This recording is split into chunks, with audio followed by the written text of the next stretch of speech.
Give me a minute and let me talk about Lindsay Graham and I agreeing on something. I know, I was as shocked as you are. Um, First of all, I'd like to congratulate Senator Graham. He has achieved a rare distinction. He has been added to Russia's most wanted list. And if you want to know who you are, look at your enemies. It speaks very well for the senator. It may be the nicest thing I've heard about him in his entire career. The reason that he has been added to this list is because he wants consequences for Navalny's death. President Biden told Vladimir Putin, apparently, that if Navalny died in custody, there would be consequences. Well, what kinds of consequences can the United States dish out these days? Besides its support for Ukraine, if we could just get there on that, that'd be a start. But then there is listing Russia as a state sponsor of terrorism. Now that may sound like, not much. It's not. That's a real thing. When the United States says you're a state sponsor of terrorism, there are consequences. There are diplomatic consequences. Limited diplomatic contact with the United States. That's a big deal for a country like Russia that wants to be seen as a peer or a near peer.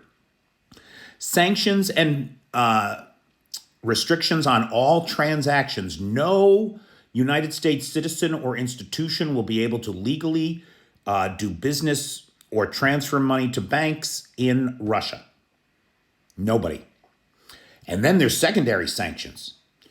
We can sanction the banks of other countries like the UAE and China, both of whom just stopped doing business with banks in Russia because they're afraid of secondary sanctions. Then there's the Financial Action Task Force, which blacklists the whole country. This is different from just having some of your banks disconnected from the SWIFT. No transfers. The whole banking system is verboten. And again, if other foreign entities choose to do business with you, we can sanction them.